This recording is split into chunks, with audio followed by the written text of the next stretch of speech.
Hello everyone! Good morning, good evening, good afternoon. I'm Ruuna Starbright. I'm a fallen star from the constellation Aries. Hi everyone! Hello! Hi Team Metal. Hi, how are the dingoes today? Well, they're still in containment, so we're safe.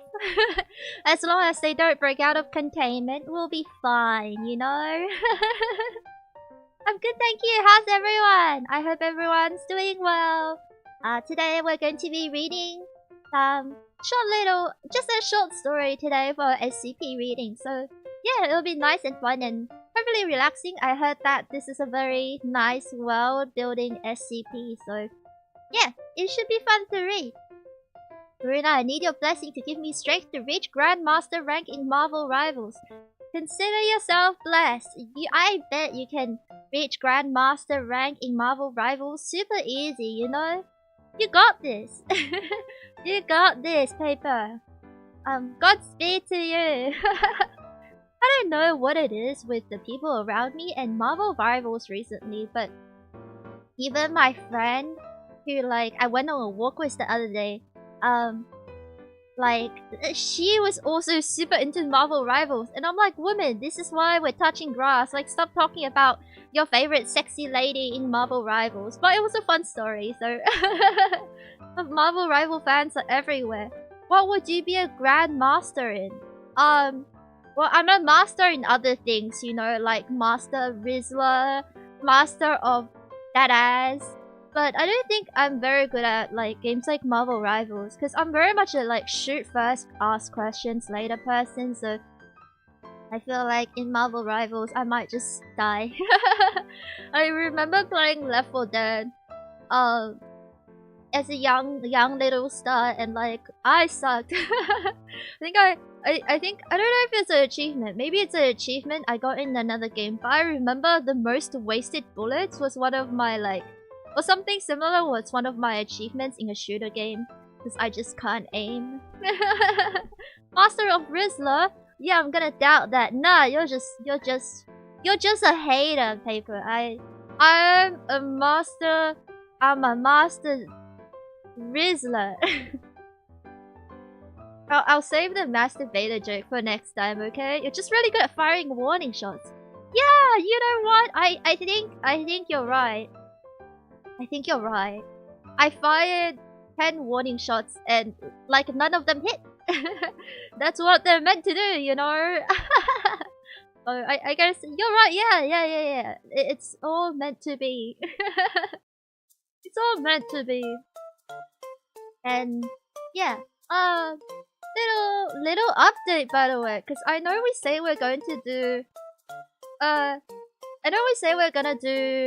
nandake karaoke at the end of every month, but I think this month I might skip out on doing karaoke because I posted about this a few hours ago, but you know, my family member has been slightly unwell this month, like, pretty consistently, so I don't know if I'm in the right headspace to learn, like, fast-paced, fun songs. So I might just skip out on karaoke, and we'll come back next month, and I'll rickroll you guys, okay? It will be makeup for this month's karaoke that we're not gonna do. I'll sing you guys a rickroll. But yeah, that's my little life update. And next week, I think we're just gonna play games. I wanna play a game for like 6 hours next week. Just because I have no life. It won't be Marvel Rivals, so I promise. It won't be Marvel Rivals. I might play my women game again, because that's been really fun. And then we'll play more Wukong. My gosh, I really hope another series come out soon. Because I think I'm gonna finish Wukong within, like, I think I'm gonna finish Wukong in April. So, if I don't get, like, another series, I'm gonna go into... What's the word when you have, like... What's the word when you have, like, an addiction to something and then you're trying to stave it off and then, you're going through it? What's the word? Like, a regression? The regression? What is it called? I don't know. Play Marvel Rivals for the whole week next week. Oh my gosh. My computer might just explode. We'll do our best, but it might just explode. Withdrawal! Yeah, that's the one! Withdrawal! Yeah, I'll go into withdrawal and that's not gonna be good. Yeah, that's the one. I went into caffeine withdrawal once upon a time. I was really addicted to like coffee. And when I finally stopped drinking coffee, I was like, oh my god. I'm going through it. Like every day my head hurts and I'm like shaking and I'm like, I just one more shot of coffee, but I quit. I am going to like video game withdrawal though. Waiting I'm waiting for Baldur's Gate patch. Was it patch 7? Patch 8? Baldur's Gate, the new patch to come out, and it's not coming out, you guys. Every day I go on my YouTube recommendations and people in the beta test are streaming it and I'm like, I wanna play my video game. I hope it comes out soon. I hope it comes out soon. I want to play Baldur's Gate 3 again. I think I have more hours in Baldur's Gate 3 than I have in VTube Studios. So I'm going to super video game withdrawal right now. Ruuna, you play video game every day on stream. Yeah, but it's different. It's different. You have like your stream video game and then you have your off-stream video games. The moral of the story is I think I've never touched grass a single day in my life. So in fact we're not gonna touch grass for this stream either. Oh wait, little context for the SCP. It's apparently a very well written SCP that's written for a contest, and it's about a lamp, the most interesting lamps in the world. But I heard that the lamp is not just a lamp, you know. The lamp is not a lamp at all. And actually, I bet none of you guys will see it, but like I put a little hint for what the lamp actually is in my YouTube thumbnail. It's overlaid in the thumbnail somewhere. The truth behind the lamp. So this is our lamp. This is our lamp. Can my sounds be heard? Yes.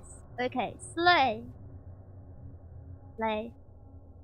Also, so sorry for the like jump in topics today. Like my brain's all over the place.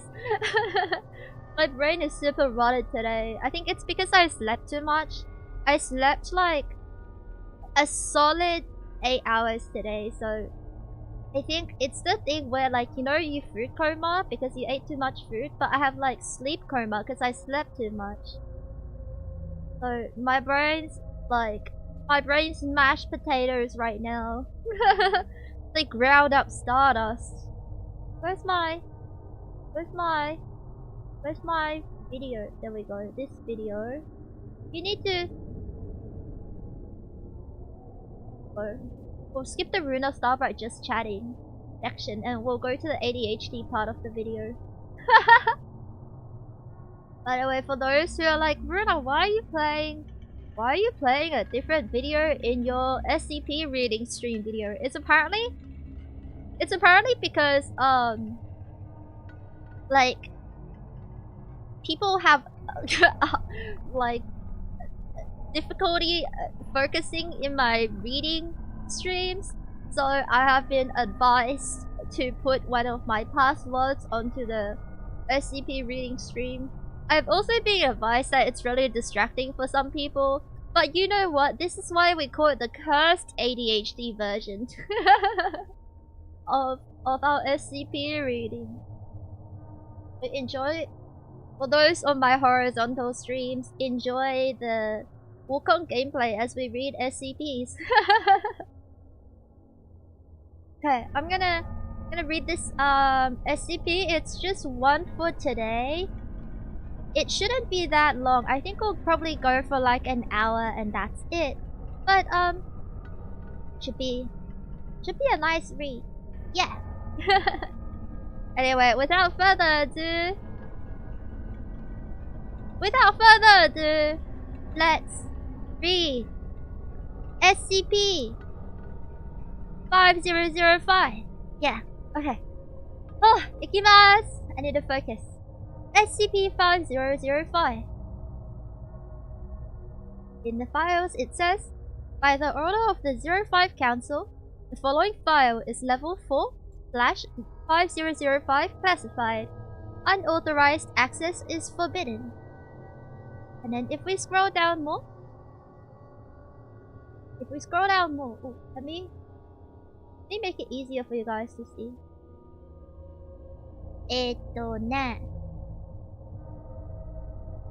Make it easier for you guys. There we go. And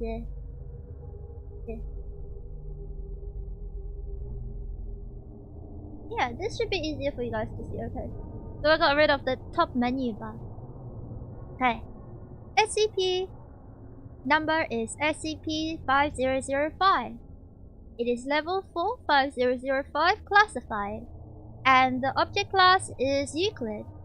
Euclid meaning they are SCPs that are anomalies that require more resources to contain completely, or where containment isn't always reliable.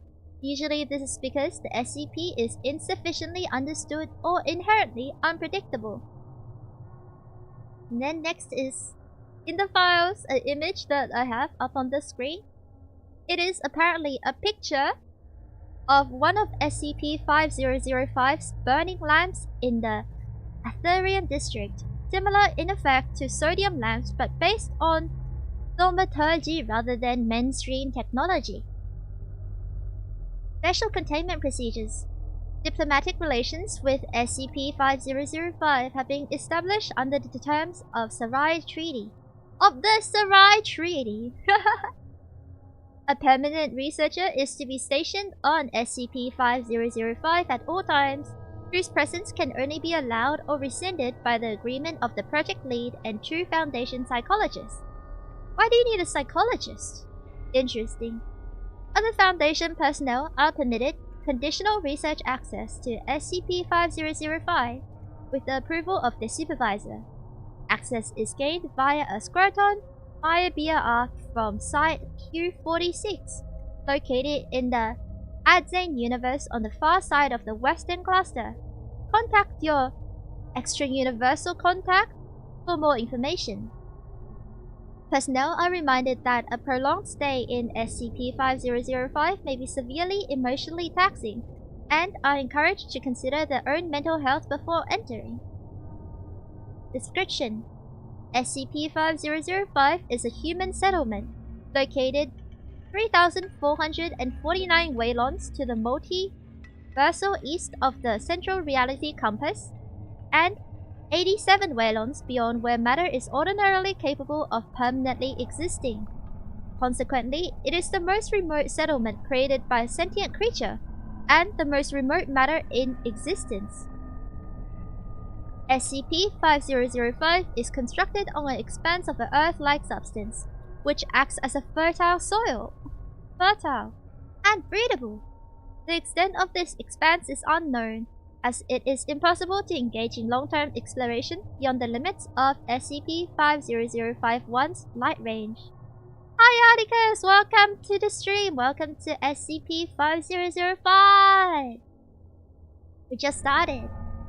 SCP-50051 is a large biomechanical lantern suspended over SCP-5005. So it is this lantern, I believe, that we have on the screen.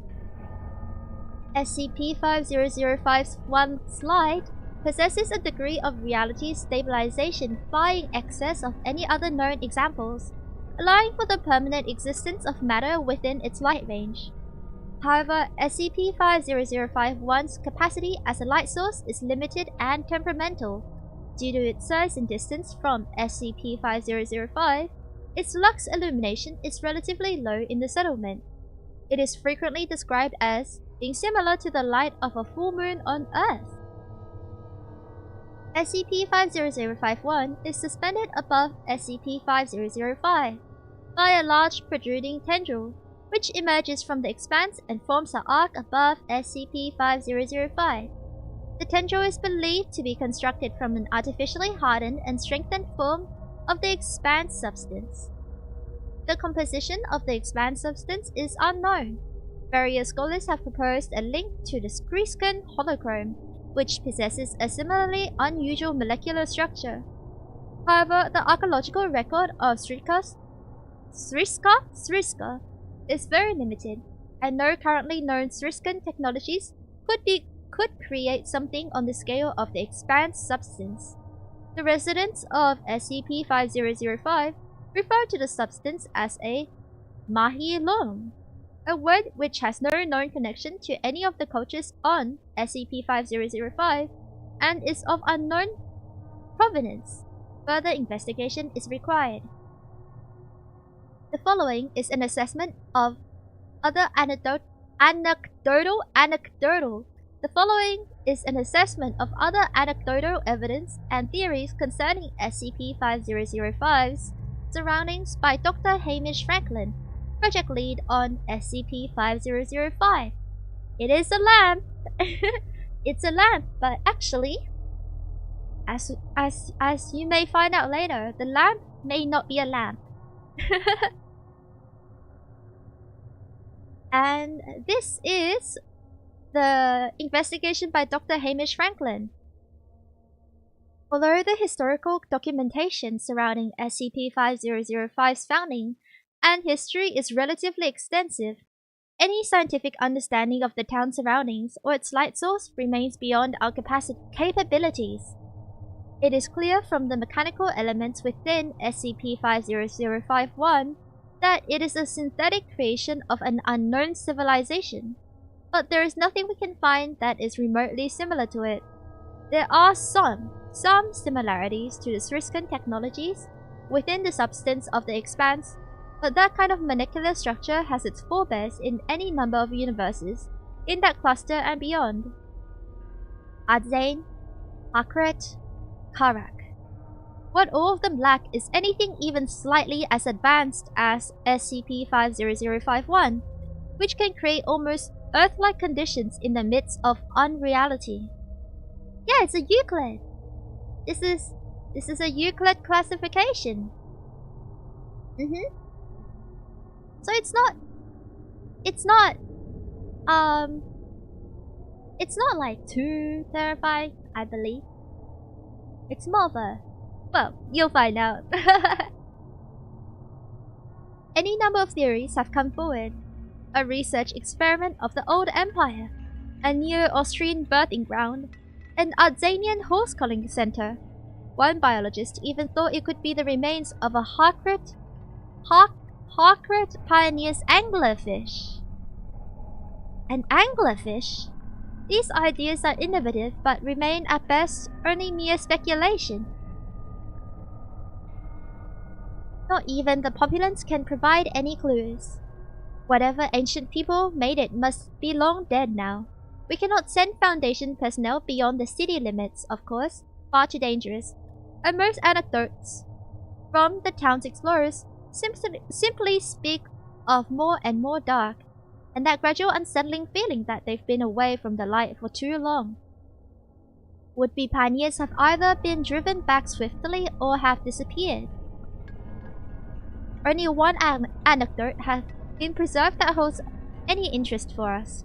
Roughly a century ago, a particularly daring or drunken poet decided to pick a direction and head that way for as long as possible. He was just about people enough to stick with it for longer than most others, but also determined that he didn't eventually turn back. That's very drunken poet core. Like, that's very poet core of them. It's like, oh, unknown and like almost certain death and doom and destruction. Let's go explore it.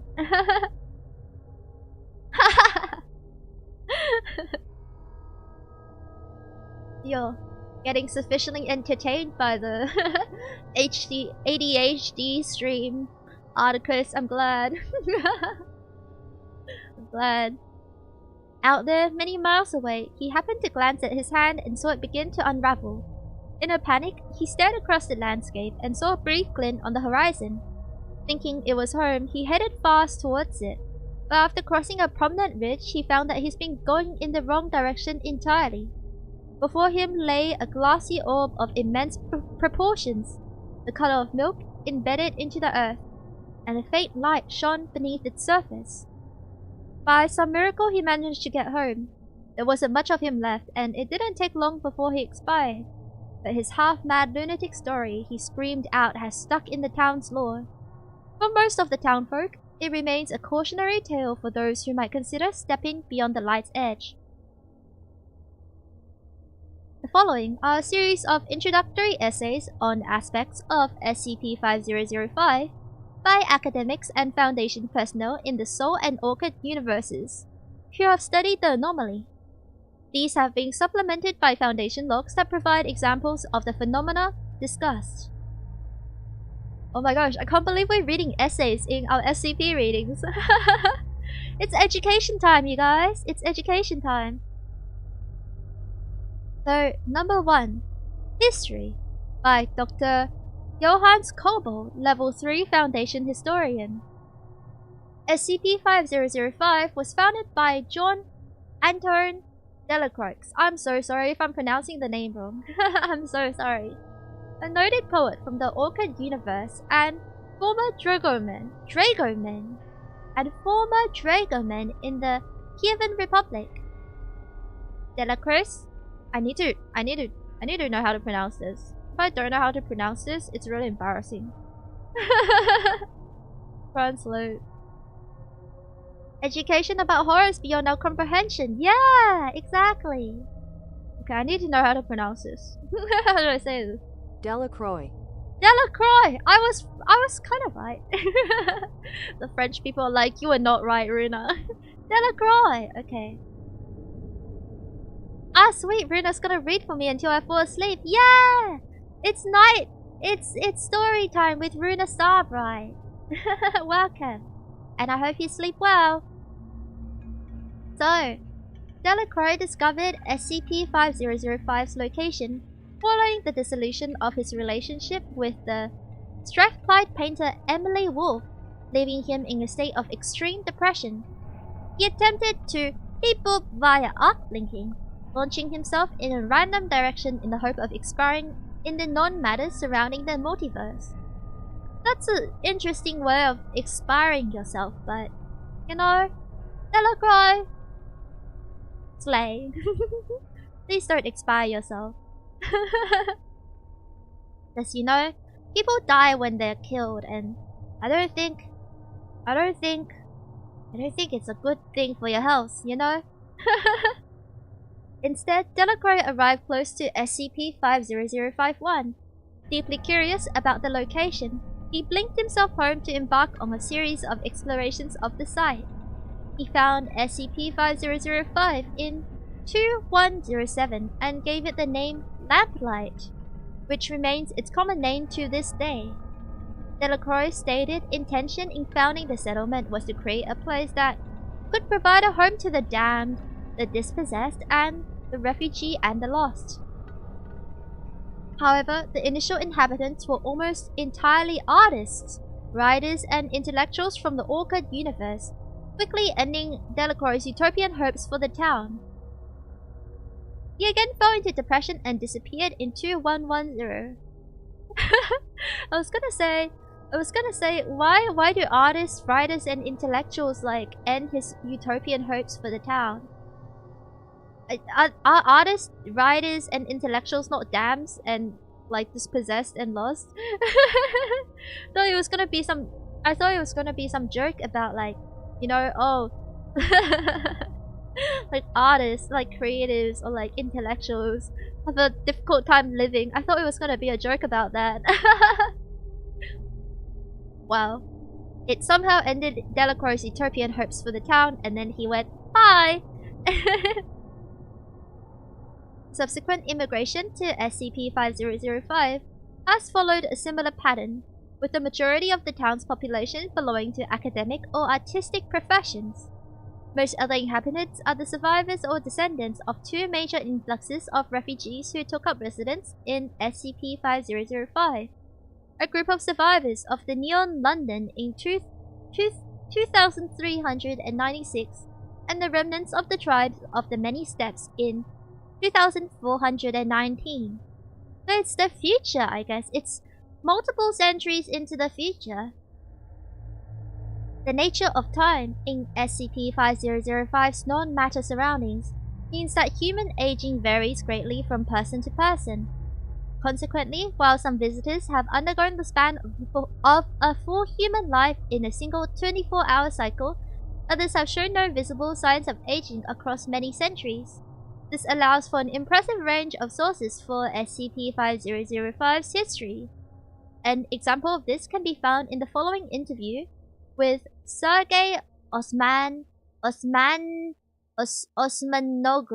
Sergei Osmanoglu, the owner of the Dragon Man Tavern, who immigrated to SCP-5005 in 2109. Yeah, in Neon London. So I guess it's like a reflection. It's the future version in some universe of our world, I guess.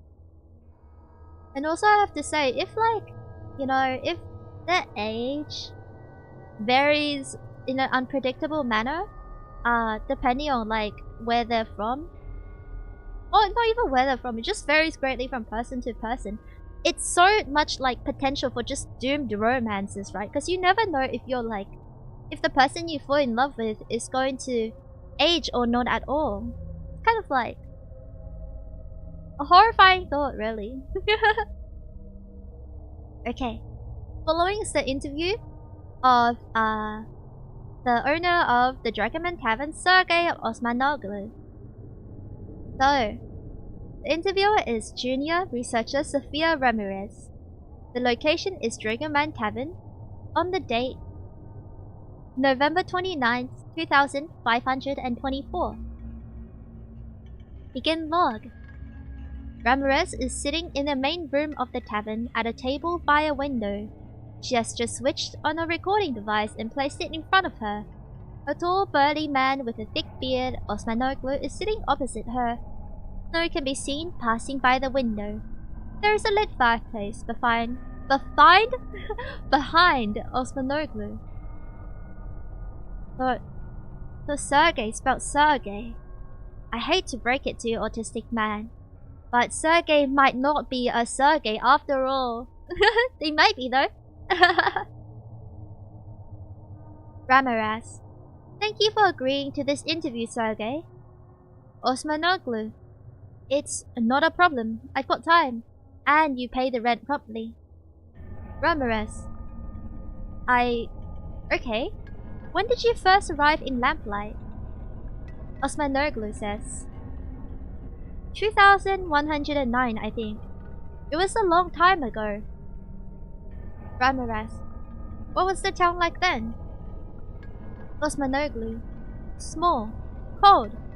Fewer buildings, fewer lamps. There's snow. Ramirez. Yes, I wanted to ask about that. How is there snow? Osmanoglu. But it was better back then. Delacroix was there. People said he founded the place, but I couldn't understand how they could think that. Ramirez. What do you mean? Osmanoglu. He didn't have the energy. No spark. He spent all his time staring out there into the dark. Osmanoglu gestures towards the window. In the darkness of the non-matter is visible outside. Osmanoglu continues. This place wasn't meant for us. Ramirez. You can't know that for sure. The soil here is so perfectly suited to supporting human life. Osmanoglu. You don't make a place for people with that thing suspended over it. You'd build a sun or stars, not a pallid half-moon. There are no places for humans this far out. Ramirez. Other civilizations got close. Zurska, Margaret, Osmanoglu. They weren't humans, wrong cluster. And if they did make this place, and I doubt it, then they are long gone now. Nothing but the dust and the lamp left over. Ramirez. So what did Delacroix do? Osmanoglu is silent for some time. He says, he had a girl and it went sour. So he came to start something new, something great. But the only ones entranced by his mad designs were the same old crowd of poets, all talking about the great utopia they'd build here. Another society of true freedom to escape the horrors of the dozen others they'd made. But they didn't want to do the hard graft or come down from the bohemian bubbles, so it was all talk. Shooting shit in tavern like this one? I'm the only one left now. He takes a sip of beer and continues. Delacroix though, he was smart. He could see this. First time I saw him, he'd been here for 2 years, and the absinthe had reached his eyes. He saw that all he'd done was make more meaningless ego, but I think a part of him loved the misery he felt. He wrote his best poems here, everyone says so. About the dark as a mirror, and about other stuff. You've read him? Ramirez. Not yet, no. Hard to get a copying soul. Osmanoglu. You're the next universe over. Should be easy. On Orchid, you can find him anywhere. Not so much here. People don't like to remember him here. Ramirez. Why not?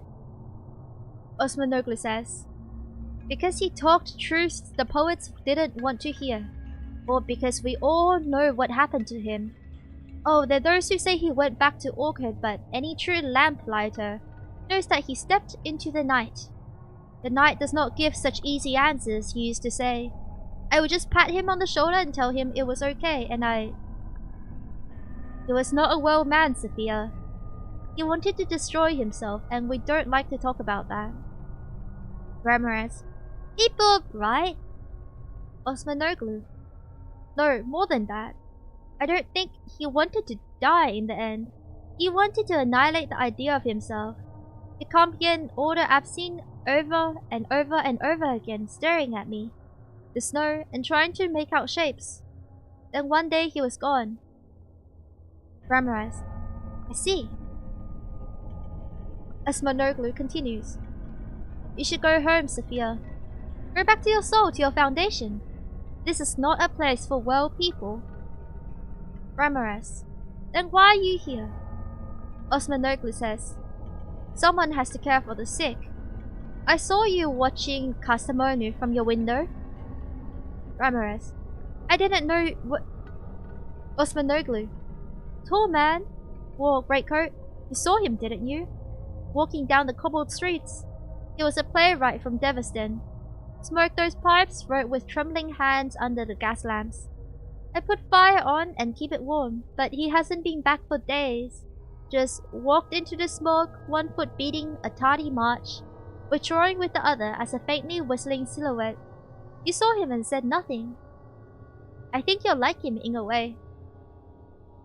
Ramirez says, that'll be all for now. And that's the end of log. The second essay is Structure and Society by Dr. Harry Grant, lecturer in the Eastern Multiverse Studies at King's College, London. It says, nothing there! Hello! Hello, welcome to the stream! Welcome to the stream! Welcome to Ruuna Starbright Reads SCP. We are reading about SCP-5005, which is a interesting place lit by only lamps, somewhere in the ends of the universe. And right now we're reading academic essays, apparently, by researchers in the SCP Foundation about what SCP-005 is and its history. So right now we're reading about the structure and society of SCP-5005. SCP-00... Wait, I can't read. Wait, I can't read. Why am I reading today? What? Okay, I inhaled my reading particles. SCP-5005 is, properly, a series of 5 small districts loosely gathered around a central plaza, the Wolf Square. 3 of these districts were created by various artistic groups present in SCP-5005 across the centuries and consequently reflecting their sensibilities. The other 2 were founded by refugee groups. We're not illiterate, right? Oh, it's true. Every time I think I develop my reading skills and then I do an SCP reading stream, and then I realize that I still can't read. Especially if they're numbers. I always read them wrong. The districts are the Kievan or Victorian district. That was the original core of the city, founded by John Anton Delacroix in 2109. The architectural style is reminiscent of the late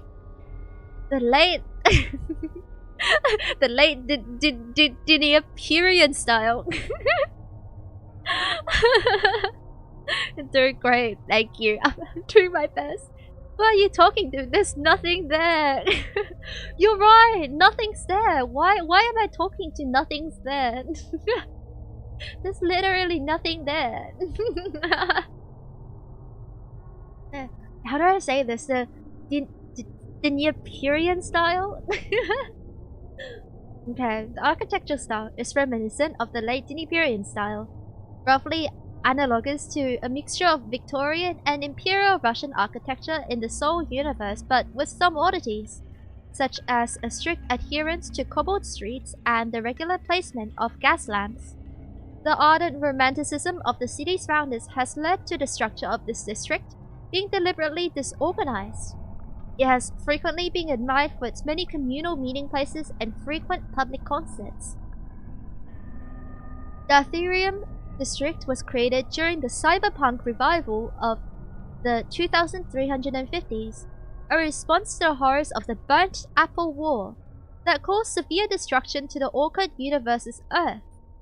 The cyberpunk revival was marked by a deep cynicism and disillusionment with contemporary politics, reflected in the architectural style deliberately modeled on post-industrial decay and internet-based subcultures.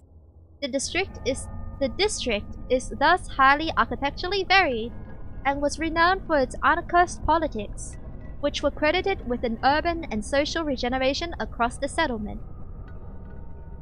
The Yodo district was created by a group of Seoul Universe artists who, in response to the Nambian crisis of 2390s, wanted a radical return to pre-modernity as a response to the evils of the present. The group, vehemently opposed to all realism in art, created the district as a way to return to a world of starker light, constructing buildings exclusively in Gothic or Romanesque church architecture and with an emphasis on stained glass light reflecting properties. The early days of this district were marked by an ascetic medieval morality, almost entirely absent today. The modern neighborhood is chiefly known for its biannual passion plays and wide range of communal and charitable activities. The Neoclassical district was founded by refugees fleeing the Neon London in the early 25th century. Characterized by the 18th century British architecture but augmented by a large number of green spaces, flowing curves, and a stated desire to create utopia, this district was rigidly and rigorously planned as an ideal community of elites. Although this project has been long abandoned, the neighborhood has become a focal point for a great number of literary circles, with young artists frequently attending its salons and literary festivals, and many patrons settling in the district. The Nomad district was created by the surviving tribes of the Many Steppes. Most of the structures here are yurts and other nomadic tents utilized by the Salome Universe's Inner Asia analog. But at the center of the district is a Manichaean temple of particular architectural significance even beyond SCP-5005. This district is frequently engaged in housing refugees from across the multiverse, a course that many of SCP-5005's residents involve themselves in. Despite many historical differences, Conflicts and disagreements between these districts are now uncommon, with the populace as a whole freely... Wait. Oh my gosh, I can't. Oh, my reading brain cells left me. Wait. Despite many historical differences, conflicts and disagreements between these districts are now uncommon, with the populace as a whole freely mingling. Although each district has its own celebrations, there is one major festival celebrated in SCP-5005 by the populace as a whole. The Parade of Candles, or Chrismata, once held once a year, on a day roughly analogous to midwinter in the northern hemisphere of the orchid universe's Earth. A description of this festival by junior researcher Ramirez can be found below. Sending luck buff. Thank you! Thank you, I need that buff so bad. I lose the ability to read whenever I click go live. Okay. By the way, I'm gonna quickly go get something, and then I'll be back in a minute, okay? While I am gone, let my Wukong gameplay distract you guys. I'll be back in a quick minute, okay? Wait for me. I'll make the Wukong gameplay bigger for you guys. Here you go. Oh, above my projector. Wait, took them up there. Here you go. You can have my Wukong gameplay. I'll be back!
Was I quick? Was I quick? Hello, I'm back. Thank you for waiting. I went to get some throat candies for myself. Hello, Brooklyn Boga! Hi! Welcome to the stream! Welcome to SCP-5005. It's a location-based SCP, and we're just reading a series of academic essays right now about the history and structure of this place that is set in the multiverse. I'm currently an ear user and not an eye user. Oh! Well, I am back now. Welcome to my ear users and my eye users. Okay, so to recap, we are reading about the Parade of Candles, or Chrismatas, that is held once a year on a date that is roughly the same as midwinter in the orchid universe's Earth. This is the description of the festival by researcher Ramirez, who was also the previous interviewer of another Taisho of study. Taisho wa nani? Another subject of study. There we go. Now, the festival's proceedings begin at what would be 6 AM in the Orchid Universe's Kai, the system of timekeeping agreed upon since SCP-5005's foundation. Residents from all the districts gather in the central square to engage in a series of acrobatic performances. poetry readings, artistic displays, and musical recitals. Send a link to my playlist with random videos, mostly new videos. Ooh, interesting. Well, you got new stuff every time then. So, the artistic segments of the community essentially use this event to promote and discuss their various works, while the rest of the populace treats them as a form of entertainment. It is notable that while many of these works use the surrounding dark as their subject matter, it is rare to hear discussion of the darkness, both during the festival and outside it. This activity continues for several hours while the owners of the local taverns begin the task traditionally incumbent on their own. Wait, what? Wait, what does that mean? This activity continues for several hours while the owners of the local taverns begin the task traditionally incumbent on them. Incumbent? Is that a word that is commonly used? Or am I actually? Oh, it means necessary for someone as a duty or responsibility. Oh, I learned something new today. Constructing a large pie in the center of the square. The resulting structure is enormous, but due to the prevalence of fog and snow in SCP-5005, it is frequently unusable as a pyre. In these cases, the populace simply links arms and dances around the structure, before returning to their various homes and cooking an evening feast. If the pyre does catch light, however, then tables will be set up surrounding the fire and a shared feast will take place in the square. The food here is a mixture of plant grown on the expanse substance, as well as imported fruit, which makes up the vast majority of the food consumed in SCP-5005. A great many Kievian and Strathclyde delicacies can be found from the Orchid universe, as well as malted saloons from the Salome universe, a delicacy brought by the tribal refugees that has proved surprisingly popular in the town. After the meal, candles are brought out for the populace to light from the pyre. They will usually be burning much lower at this stage and is ordinarily safe to approach. Having lit the candles, the populace begins to wander, individually and haphazardly, towards the edges of SCP-5005's light range. They will spread themselves out at a safe distance behind the edge of the circle and, holding the candles aloft, begin to sing several hymns in succession. In succession.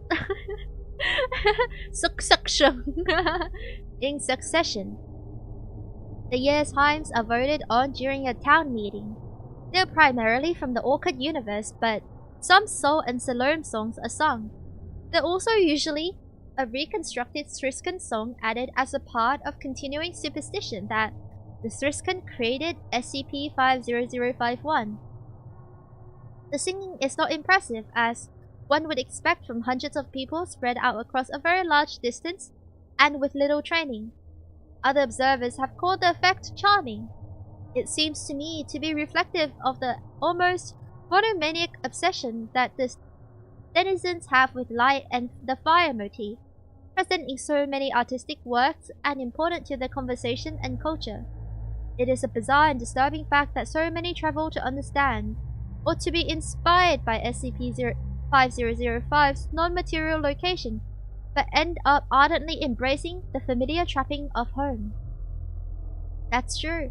They moved the SCP-5005 to have a new beginning, but they are still, bringing aspects of home with them. But I guess sometimes that's inevitable, It's so much of who you are. The next article of essay is Culture by Pierre Rachmaninoff, reader in Literary History at the University of Old Kai. SCP-5005's place in the canon of the multiversal literature, art, and music is regarded as highly significant. Its importance to the Orchid universe's cyberpunk revival is well documented, as is that movement's impact on the culture of the multiple universal clusters.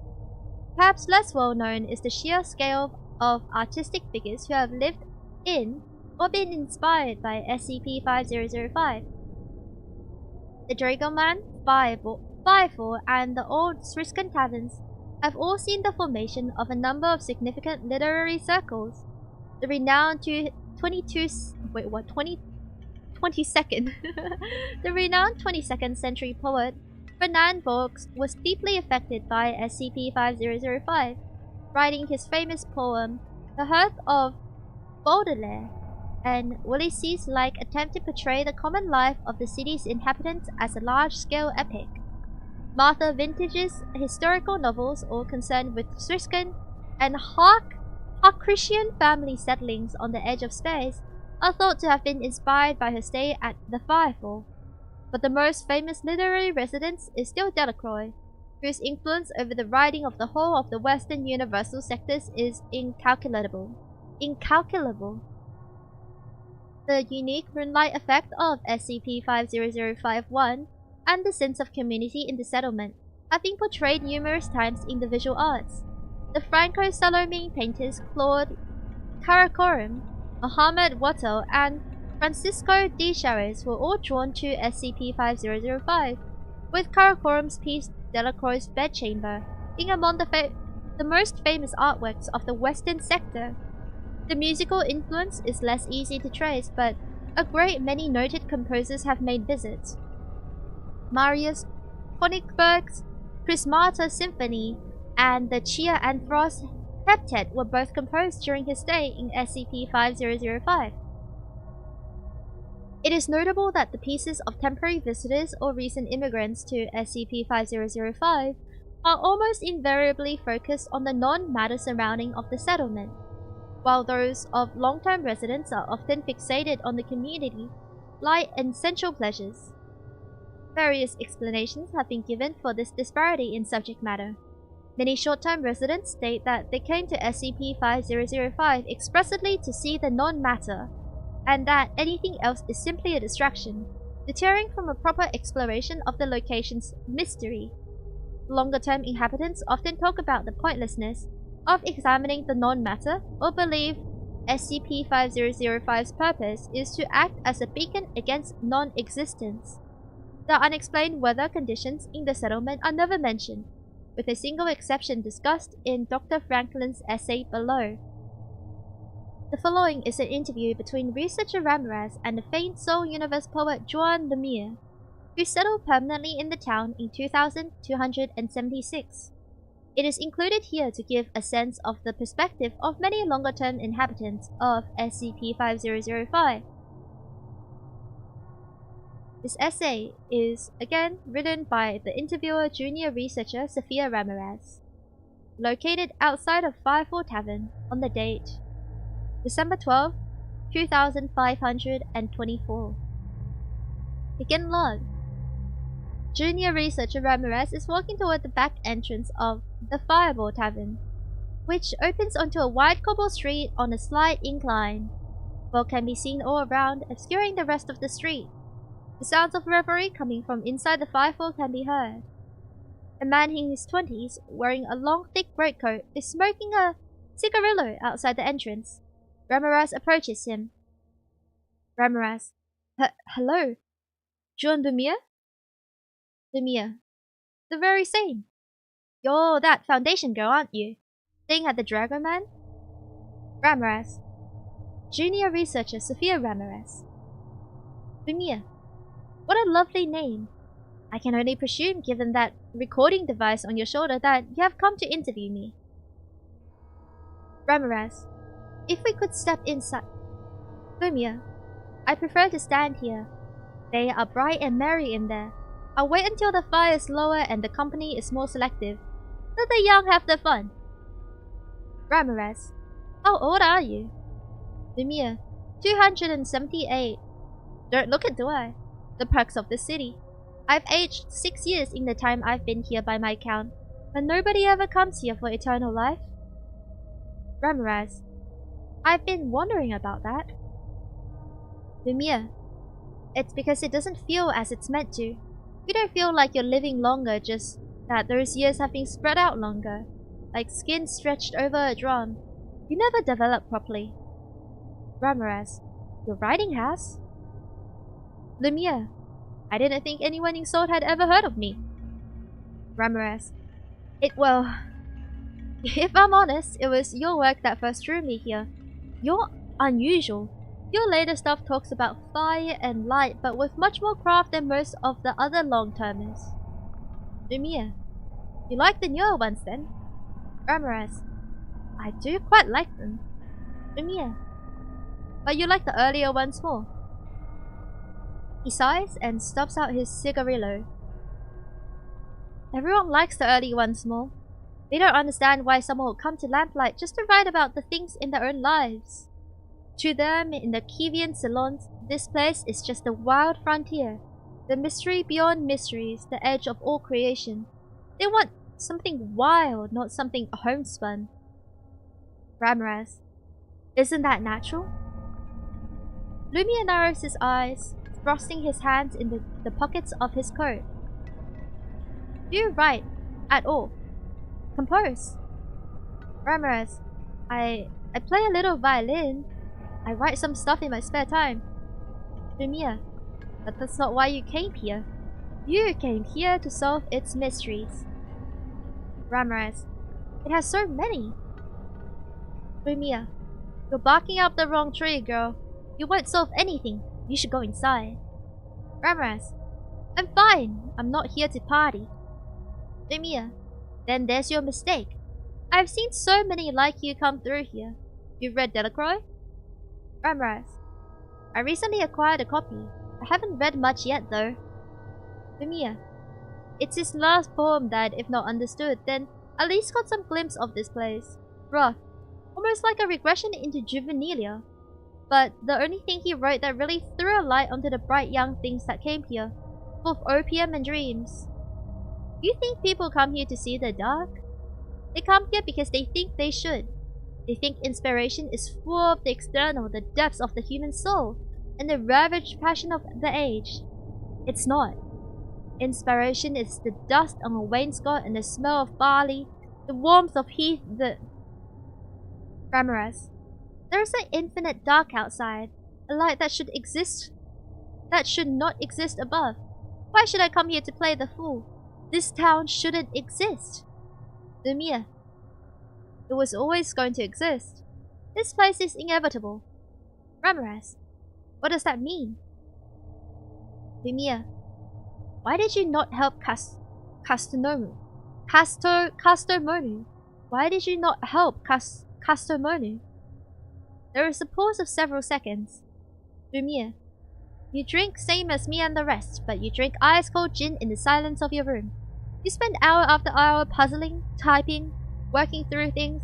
I see you in your window, staring out at the night, and you watched as Castormonu just marched himself off into the night because you felt the same thing he felt. Ramirez, why do... Lemire, because I've seen you before, 1,000 times.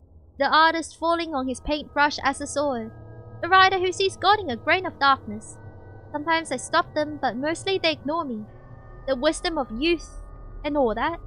One fine day they'll walk into the night, into the echo chamber of the compounded mystery, never understanding that we built this place to be a beacon against it, the inevitable human sigh of defiance in the night. Lemire buttons up his jacket and begins to walk away. Ramirez, where are you going? I'm not done with you yet. Lemire, go to the fires, junior researcher Sophia Ramirez. Get a shorter name, because you'll learn one way or the other that there is nothing out there. He walks down the street and into the fog, whistling the Fleur Danube waltz. Ramirez stares after him for several seconds before turning her camera off. Essay number 4 is Psychological Impact by Dr. Han Freisberg, Level 3 Foundation Psychologist. This essay states, the emotional and psychological effect of SCP-5005 as a large portion of its residents is particularly noteworthy. A minimum of 14 disappearances have been recorded in the town in any given year. Extensive investigations by local law enforcement and Foundation researchers have determined these to be most entirely self-unalivers. Welcome back, Articus. Welcome. For the reason? Wait, again. The reasons. There we go.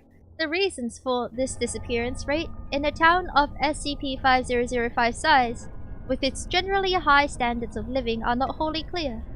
The psychological effect of a lack of sunlight or a relatively unvaried diet have been considered, as has the sheer danger of an unpredictable light source. But the most interesting evidence is that the overwhelming majority of disappearances come from artists, writers, and particularly academics who have been resident in the town for less than a year. These residents often display similar patterns of behavior in the weeks prior to the disappearance: an obsession with the non-matter surrounding the town, an increasingly dependence on narcotics, and a greatly increased output but diminished quality of work. Many townspeople attempt to intervene, but to little avail. Affected individuals are likely to become increasingly isolated and aggressive towards others. 4 Foundation personnel are known to have disappeared in SCP-5005 since the Thursday Treaty was signed, or apparently committing unaliving via non-matter. Although a cause of concern for Foundation personnel, this unavoidable limited nature of the mental health provision within the Foundation has meant that this situation is difficult to overcome. For example, some of the concerns typically raised with the Foundation psychiatric unit. The following is an extract from Instract? Did I say Instract? Instract. The following is an extract from Director Franklin's report of a check-in with junior researcher Ramirez in December 2524. Look, it's just a theory, but I think Ramirez might be cooked. I have a feeling she is a little bit cooked. After the meal, Dr. Ramirez took me to her rooms to show me some of her initial findings. By this point, I had noticed several things that concerned me. Having known Dr. Ramirez for several years, her voice seemed markedly more strained than usual. She also seemed nervous and was sweating profusely. Several times I thought I smelled alcohol on her breath. Her rooms turned out to be a single cheap bedchamber on the tavern's top floor. There was little heating and no light, the window opening out of the ghetto district. I asked her why she had chosen this room when we had allotted her a generous allowance. She replied that the rooms on the lower floors were too noisy and that she needed quiet to work. I thought this plausible at the time. SCP-5005's taverns are not known for being serene places of study, but on further reflection, I remember the 2 previous researchers, Kobold and McBride, had similarly changed their accommodation. Both had to be pulled out of SCP-5005 and both had developed the notion that a higher room would take them closer to the source of the town's non-matter, a curious piece of unscientific superstition. I also noticed that, although the bedchamber appeared to be in an orderly condition, there was a sheen of dust across many of the surfaces and a couple of telltale signs were visible that indicated a lot of tidying in a very short amount of time. The bed did not look like it had been slept in. Several fiction books, also coated in dust, were lying on the shelves. Only the poetry of Delacroix and 2 of Lumiere's novels seemed to have been read at all. There was a half-empty bottle of gin on the mantelpiece, which Ramirez quickly noticed and binned in a half-hearted attempt at subterfuge. Her notes written by hand were surprisingly rough.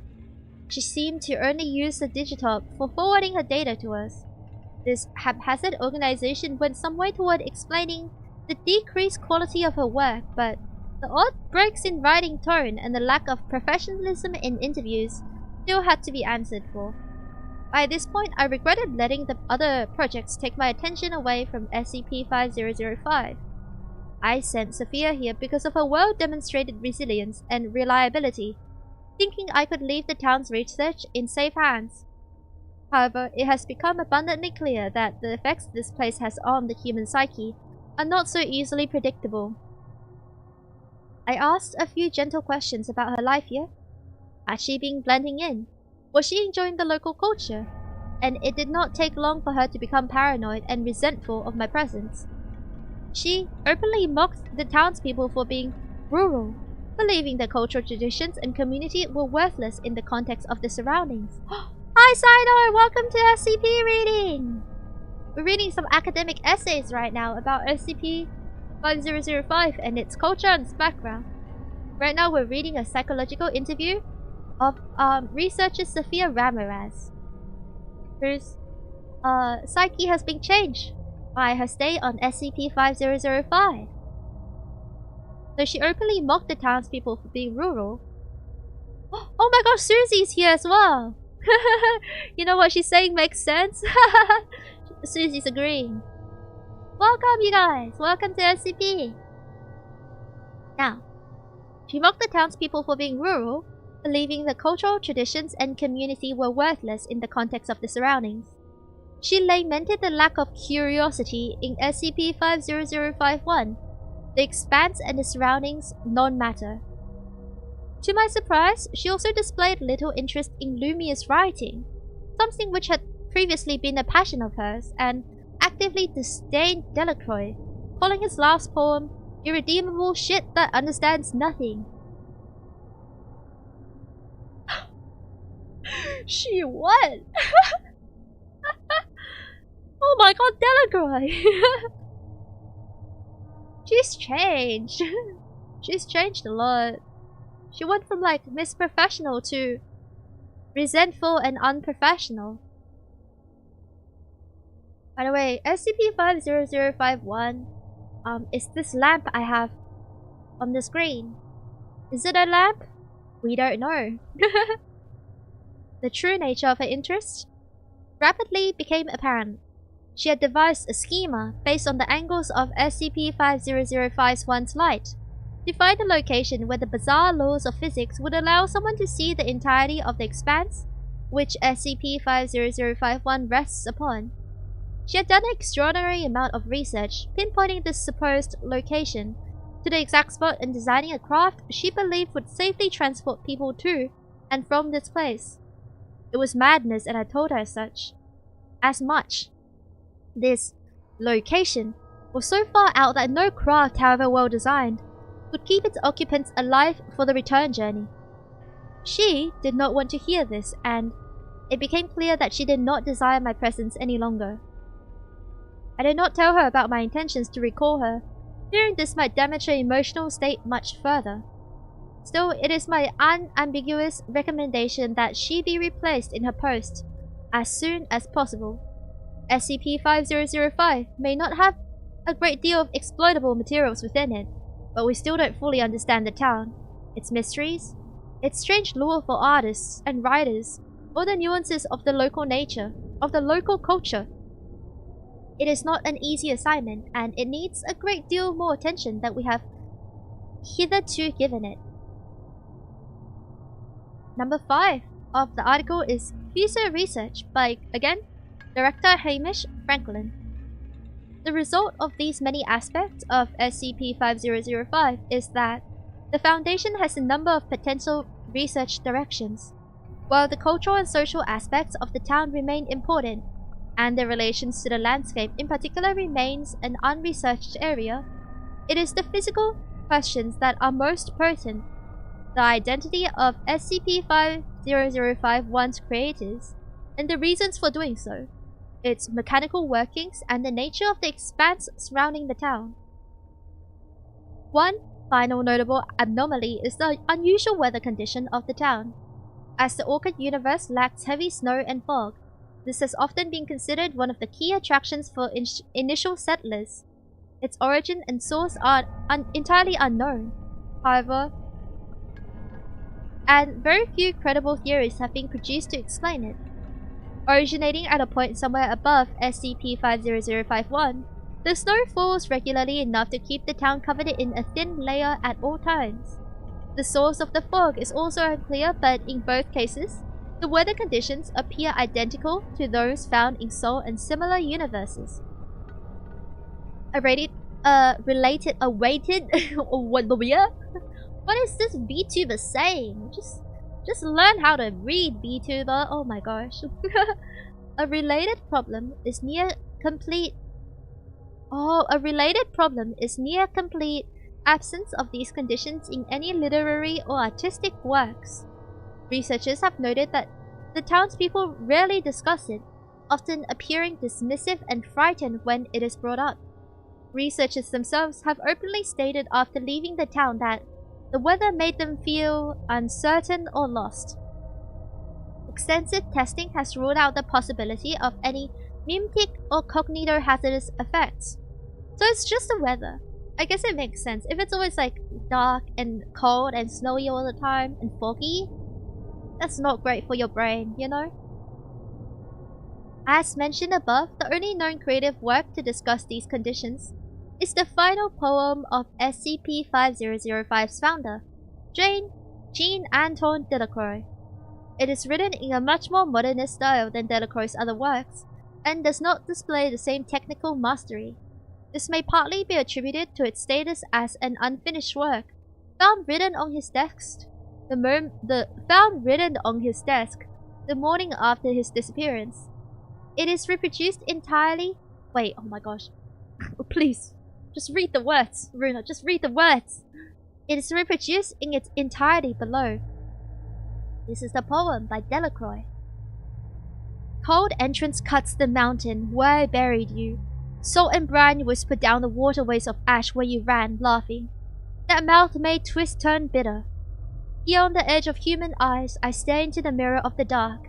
That mirror that sears my ravages of burn and brings such images of the world's dismay. Its broken, luminous jar. Its dreams of all the starving artists beavering away in opium or simmering soft in pain. Casting off the trappings of the world which leaves just silence, soft and cold disdain. The earths and songs that bleed with frail light have drawn to fires those who huddle tight. The raptured peasant fear cast before the tongues in cheer. I walk a figure in the fog of old laments, away from these twin tales and into the snow, into the earth with no narratives of foes or platitudes of friends. The snow gives rot, complexity, ennui. The night does not give such easy answers. That's the poem. Jeez. Jeez. Addendum 1. On the 31st of December 2524, junior researcher Ramirez disappeared from her lodgings in the Dragonman Caverns. A search by townspeople and Foundation personnel found only the footprints in the snow. Ennui? What's ennui? Good question. I did search up words during this reading. Ennui is a feeling of listlessness and dissatisfaction arising from the lack of occupation or excitement. So yeah, I guess like when it says the snow gives rot, complexity, ennui, it's like the snow gives rot, you know, like complexity and the feeling of like listlessness and just general dissatisfaction with everything. The more you learn. The Ramirez has disappeared from her lodgings. A search by townspeople and Foundation personnel found only footprints in the snow, heading towards the edge of town.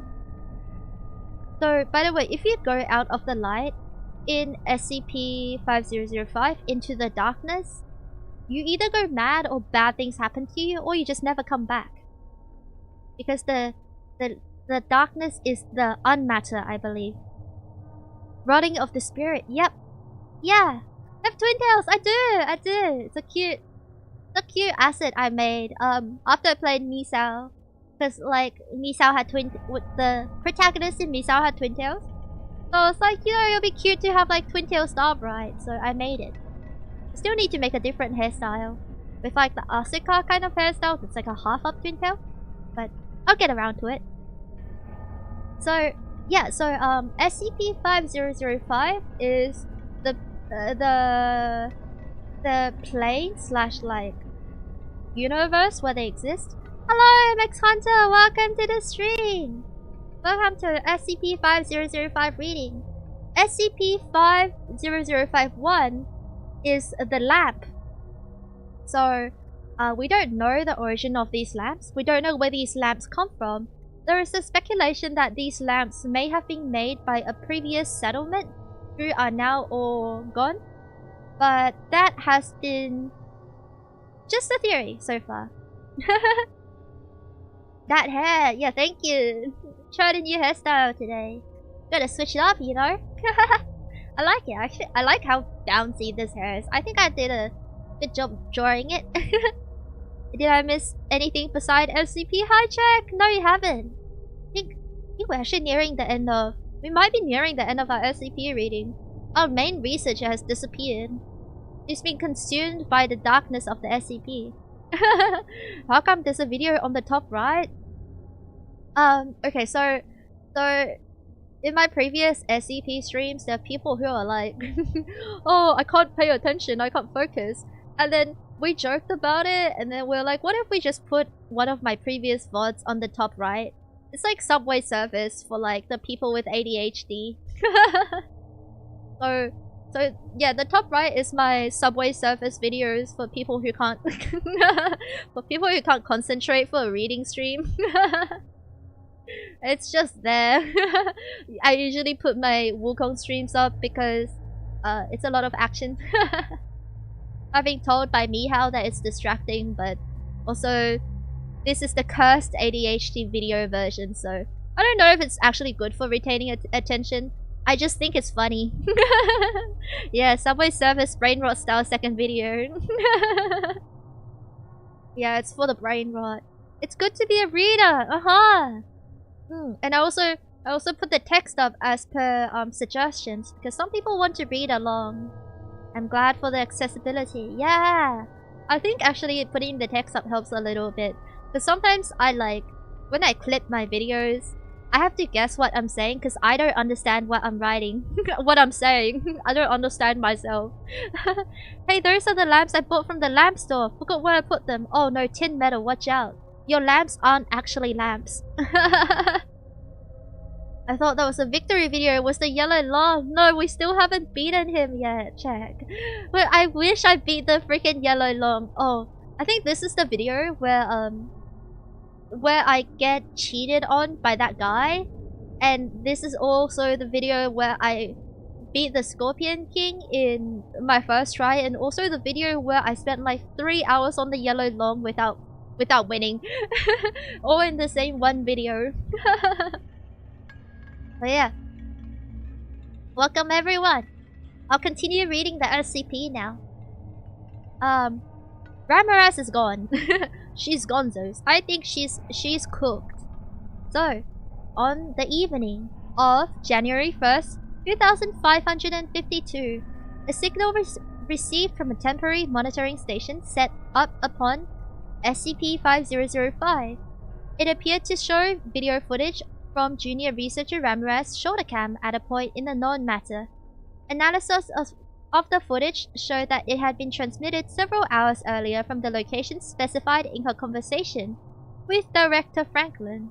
Although it is theoretically possible for her to have made this trip unaided, she would have been close to death by the time she reached the location, as her apparent condition in the footage makes clear. A log of this footage is below. Begin log. The camera opens on known matter. This is rendered as a black screen. Coughing can be heard.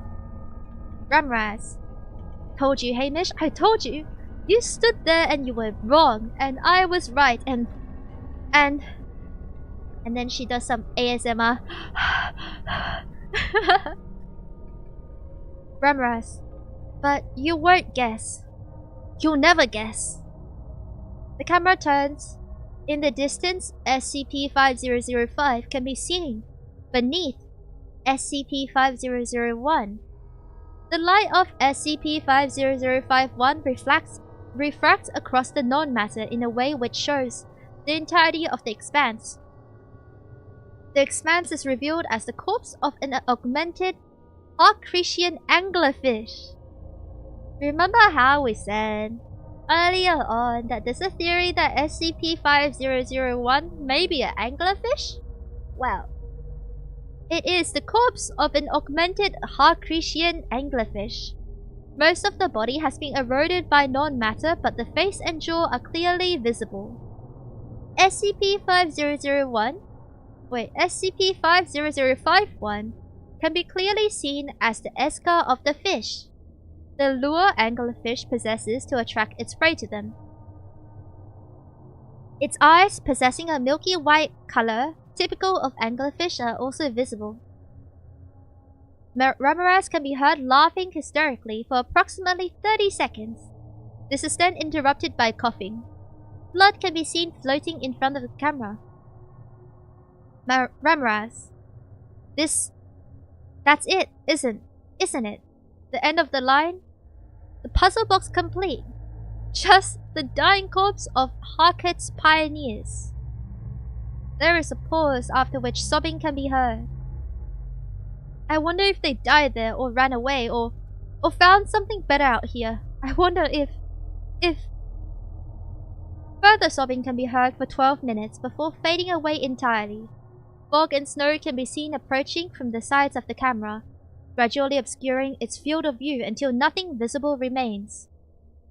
The visual feed cuts out. Ramirez then is heard whispering, "The night does not give such easy answers." The audio feed cuts out. End of log.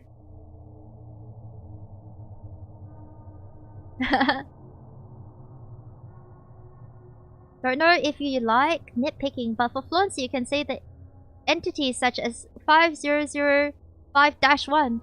That's smart! I should say that. Yeah, okay. Thank you for the suggestion. 5005-1 is, yeah, it's easier than 50051. Okay, I'll try that for the future. Thank you, Susie. But yeah, that's the end of SCP-50051. For those who are confused, let's... How do you say this? Like, deconstruct? We can deconstruct SCP-5005 for a bit. So, essentially 50051 is like, think of it like a small planet at the edge of the multiverse that someone discovered, and he went there thinking that he can make it like a society for, like, you know, the outcasts and like refugees, the desolate, you know. But the place kind of got overrun by a majority of artists, writers, and academics who are curious about this place where everyone ages differently. The darkness is all like some strange non-matter, and you're only safe in the light of these lamps, right? And so he kind of like went cuckoo and he disappeared into the darkness, leaving behind one final poem.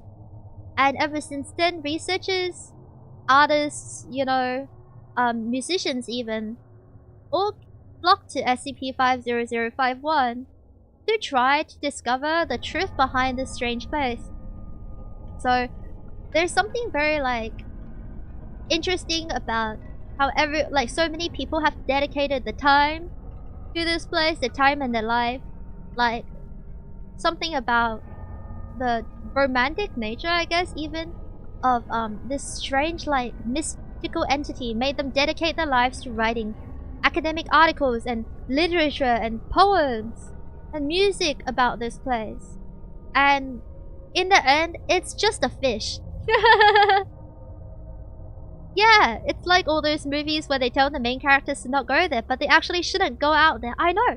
Like, do not go out into the non-matter. So many people have, like, walked into the non-matter, aka the darkness, to, like, just seek the truth or something. But in the end, it's just a dead fish. They dedicated their life to a dead fish.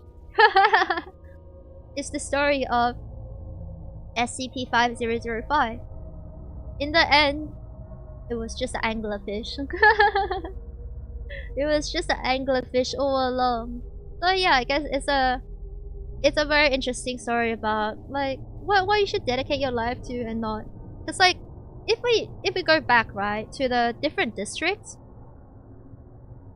that are described that have taken over SCP-5005, you'll see that there a lot of it's like this place has history.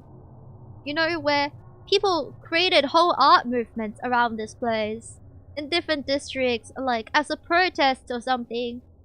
But in the end, it's not that deep. It's just a fish. Which is something very interesting. I believe someone on Reddit actually did a very good deconstruction of this story. I'll link it in my posts. I'll link it in my description after I finish my stream. I'll link it in my description. So I think I put the wrong link in my description for now, so I'll update it after I finish. The fish hating is insane! Yeah, look, it's just... Look, I'm not saying... Maybe they love the fish. They base their life around the fish, okay? It's just... I think it's more discussion of like... I actually don't know. I'm trying to be deep, but I don't know. I'm just a dumb anime woman on the internet, okay? Don't come after me, artists. I'm an artist. I know the struggle. Synopsis, yeah. Oh, it's called someone on this Reddit did a very good declassification of SCP-5005. I won't read it on stream, but I'll link it in my description after I finish. I'll link it on my YouTube after I finish. But it's by this person called Illunarazim. I'm so sorry if I say the name wrong, but they did a very interesting extensive declassification and analysis of 5005. Oh, it's very good. I highly recommend you read it if you're interested or confused about the story. I wouldn't say dumb. I'm a silly little anime woman on the internet. I'm trying not to say like stuff that's too deep when I stream, because it needs a lot of elaboration and we don't have time for that. That's not the... Unless that's the topic of the stream. Otherwise, I'm like, you know, I have to define stuff. Hello, Satoju! Am I on the end of the stream? You are! You popped in just in time! You popped in just in time for me to wrap up, actually. Thank you for dropping by the way. Today, I understand it's a shorter than normal stream. But, you know... I think I was debating whether or not I should read 2 SCPs, but I think this is good enough. 1.5 hours of like non-stop reading is pretty decent, I think. And it really gives me time to focus on one SCP, so I like that. In the future we might read like separate shorter SCPs, but I don't know yet. I'm open to suggestions also, because I'm looking for them before I read SCPs. But if you have a favorite that you would like me to read, like, send it to me, you know? At least I got snippets of the lore! Yeah! Snippets! You sure did, Susie, you sure did. And also the VOD is always up, so... I can't believe I missed it because I ran on a medical issue. Blame you random knee failure at training. Knee failure? Oh my gosh, you should get... I hope you're okay. Your health comes first, you know? I'm just a girl, okay? Like, you need to get your... Please make sure you're okay first. You made it in the end though, so... Did we do the peanut yet? What's the peanut?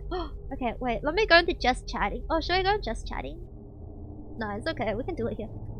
Actually, let me pick some notes. So, did you guys say the peanut? Peanut SCP? Is there actually a peanut SCP? Is it SCP-173? I don't think we've done it yet. First typewriter we also haven't done. Okay, we'll do that. First typewriter. SCP, we'll do that next time. Yeah, okay, we haven't done that. Yeah, at 173. The Starbright comes first. Knee can be replaced, I think. Knees can only be replaced so many times, okay? Please take care of yourself. Like, your kneecaps are not for you to injure. They're for me to bash in with my cute little bow-tied bat, okay? You can't hurt yourself. That's my job. Because I'm a wholesome, nice VTuber. Who cares about the people who hang out in her chat, you know? That's why I bash in your knee. Yeah. The statue? Is it the one that looks like a baby and has a poop room? Is that the one? Because I read that on my one of my first SCPs, I think. Food-related SCPs. Oh, should we do a mukbang? Mukbang SCP. Wait, when you're talking about the statue, are you talking about the... I swear I read it. 173? I read 173, I believe.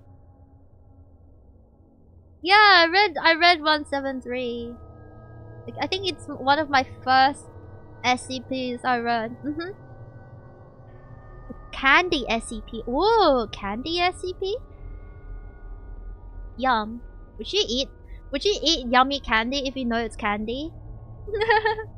Is it SCP-330? Yeah. The Reba SCP. That's iconic. I think so. Yeah, the Reba SCP. I've read that one. This happened during a diving without tank training. Nothing interesting. I almost died, but I survived. It's nothing serious, sorry. It's always like, it's like, oh, I died? I nearly died, but I survived, so no biggie. Oh, this is a Tojo person. I've also had near-death experiences, but because I survived it, I'm like, oh, it's my funny story to tell now. But then I remember I actually nearly died. But I still tell them as like a fun party story. Like near-death stories. I nearly died twice in a year, which is crazy. But hey, I'm alive, so just a fun story now. Mr. Snapneck. Yeah, we read that one. We read that one. Maybe we'll do a revisit sometime, because I really like that one. Oh, hi Tyler, welcome to the stream. I'm kind of surprised you streamed today with your update that you posted on Twitter. Do whatever you need, Ruuna. Don't feel like you need to stream. Life comes first. Thank you. I really appreciate it. I'm okay. Like, I'm feeling okay, actually. It's just like, you know, for those who didn't read my post, like, essentially, I don't think I'll do a karaoke stream this month because, one of my family member has been unwell, pretty on and off this month, so I don't think I'm in the right headspace to learn, like, a lot of songs and sing them. So we'll come back in April, but yeah, generally it's okay. They'll be fine. I'll just focus on them first this month. Yeah, thank you for the understanding, though. I really appreciate it.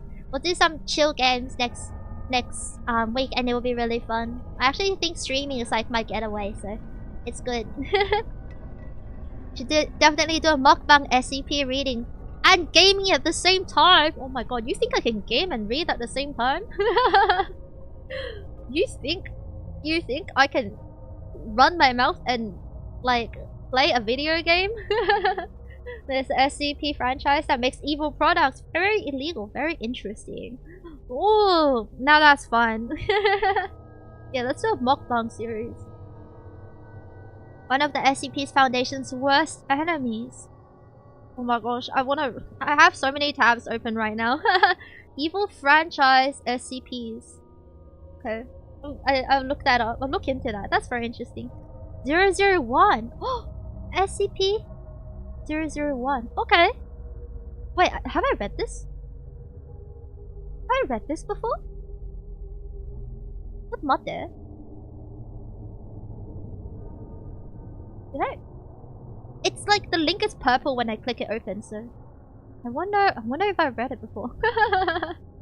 I wonder. I've been here the whole time just lurking while I do some paperwork. Oh my gosh, you have? Tyler, thank you. Yeah, my SCP readings are very good lurk streams, I think, because there's not really much like how do I say it? There's not really much for like Ruuna to chat yaps. I think it's good for like my friends apparently fall asleep to my SCP readings. Like bedtime story. Yeah! Yeah! You have 2 eyes. You can read with 1 eye and play with the other. No way. Can I like... How does my eye tracking work? Wait. I think I set up my eye tracking to only track 1 eye. Guys, are you guys ready for more backstage Ruuna stuff? You might see my facial tracking. I dox myself. Oh no, this is what I look like. What's my eye tracking at? Let's see. Let's see. Ruuna Starbright is my face reveal, everyone. Okay, left eye open input is param left eye. And then right eye open input is also... Oh. Wait. Oh, the input is also left eye. So my eye open only tracks my left eye. That's why I can't blink. And my eye X and eye Y is both eyeballs. I guess if you guys ever want to see me cross-eyed, I have to redo my eye tracking. I have to rig everything again, but I was trying to see if I can do cross-eyed eye tracking, but I can't. So if I were to play with 1 eye and then read with the other, it would be really funny if I did cross-eye, but I can't. We can do a toggle for it. Oh no, I'm being so behind on YouTube. My recommendations up to here. It's okay. The backlog. Just like watch 6 videos at once and really blow up your computer, and then you'll catch up. That's my strat. Watch like 7 videos at once. Yeah, CP streams are very chill. Thank you. I think it's a nice like little break in the month. You know, aside from everything, which is like do a little bit of reading and like getting to refresh our brain cells a little bit. I like it. My notifications are so high I can't deal with them. I have like 99 plus on my YouTube. I don't check them now. And that's after I went through all of my subscriptions and optimized them. That's crazy, Susie. I like also on my personal, I also don't check my notifications. I just like pray. But on my VTuber one, I do check my notifications. A personal YouTube, no way. Too many notifications. I'm one of those people who have like a really cursed notification for all my apps. Want to cross-eye? First you have to do some secondary configurations, missions. Yeah, you have to like... I can cross-eye in real life, but I can't do it in... I can't do it in VTuber. Unfortunately. I need to hit my head harder for the cross-eyes to happen, I think. Oh, it's from your likes and stuff. You can turn those off. Really? That's crazy. Good suggestion. I feel like I'm a boomer now. I don't know these stuff. Hi, Lack. Welcome to the stream. Welcome to the end, actually, of our SCP reading, which is wrapping up. I'm just doing a little bit of like Randocker. I'm doing a bit of end of stream yaps. Thank you for dropping by. We have a few people dropping by at the end of the stream, you know. I'm just saying my goodbyes, my updates. Ruuna Starbright? Like, it depends, okay? I feel like, you know, these days I really have to... Sometimes if I'm using a new platform, I have to Google how to use it. I have to Google how to use Blue Sky because it confused me. And I'm like, oh no, I'm no longer... I'm just a Kuma, I'm not a Zoomer kind of aura. I feel like that's my recent aura debuff. It's Kuma, not Zoomer. I just had a wonder, does your model break if you wave your hand in front of the camera? I believe so. I'm doing it now. I guess it doesn't, because I wave it so quickly, the camera's okay. But if I like wave, if I leave my hand in front of the camera, like I'm moving now, but you can't see. See? It does that. Before you end, one question: how's your Kazan training? I don't know, check. How about you hack into my computer and force me to play Kazan, huh? How about that, huh? like I feel like it's my dad coming in to check on me and going like, how's your work so far? How's your work? How's your homework? Waves hand in front of the camera. Bruno's like, yeah. I had earlier on though, in my history of streaming, my model did break a lot. But I think ever since I optimized the rigging, it's okay now. It's not that bad now. Settings, notifications. Okay, Susie, thank you. I'm gonna change that in my YouTube. I saw some really awesome models on YouTube the other day. I was amazed with the rigging and mouth animations the other day. Yeah! Yeah! I saw it as well. I think, once I make a new model, or do some updates, I'm gonna try out skinning with my rigging. I haven't been skinning. I've been using a different technique. So apparently skinning makes the hair flowier. I need to mess around with that. Are you winning, son? I am losing I'm losing in my Wukong right now. I'm losing so bad. You can choose not to be notified. Okay, I will. It's gonna be from only my cat video channels. I'm a cat video watcher in my spare time. Sorry, it's a dad's job to ask questions. It's okay, check. it's kind of funny actually, so keep it up. Do your thing, king. Ruuna SCP-Bright forever! It'll be fun. We can one day write a Ruuna Starbright SCP. We can write it together. I just noticed the other day your ears move when you blink. Yeah, they do! That's one of the things I decided I want to do when I did my rigging. I was like, blink and ear movements are so cute, so... I did the rigging for that. I really like it. It's like... helicopter ears, you know? You know daily dose of internet cats? I do! I love that. I love that. And I know like all the cat videos. When you name a cat video content creator, I probably know them. I just noticed that for you ADHD people. I love it. Yeah.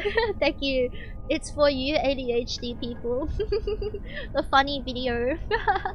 Also made the projector where I put the images and the text. I made the projector slightly bigger so it's easier for you guys to read. Trying to optimize my SCP readings so you guys get a better experience, you know? I hope you enjoyed it. Oh yeah! Yesterday, watched the news about a particular Australian beach containment with chemical bubble foam. You heard about it? It's just another day in Australia. That's fine. People will probably still go surfing there. Yeah, they're crazy like that. Thank you for a CP stream, Ruuna. I was able to finish my assignment while lurking. Yay! Omedetou gozaimasu! Congratulations on finishing your assignment. Yay! I'm so happy for you. Now take the well-deserved break you reward yourself with. Go on a walk, like drink some water, take a nap. You know, you deserve it after finishing your assignment. Looks like a broken TV effect. Ruuna special effects, right? Yeah! I downloaded a effects mod to make this glitch effect. It's like spoopy. Fishes are dying, kinda sad to see the earth suffering. Yeah, I heard so. And also, like, apparently in Tasmania, the salmon's got like some skin disease. So, like, it's not very slay for the salmons right now. It's kinda not very good right now. Great stream! Have some noodles, relax, submit to ecstasy. One of these things isn't like the other, but you know, listen to Susie. Submit to ecstasy and make sure you're in incognito mode. Good job, everyone. I hope you guys have a good rest of your day. By the way, I think I'll wrap up now. Thank you for chatting with me. Today, as we're in the stream, I always have fun doing a little bit of chat, you know, to chat with my chat before the stream ends. Thank you everyone for coming. Thank you for hanging out with me. I had lots of fun as always. It was relaxing. It was good. And yeah, have a good rest of your day. I made it alive for the end of the stream. Yippee! Yeah, congratulations. Thank you everyone. Have a good afternoon. Bye bye. Thank you for reading. Bye bye. Yeah, Otsu everyone. See you tomorrow for Frambo. Thank you for coming. Bye bye.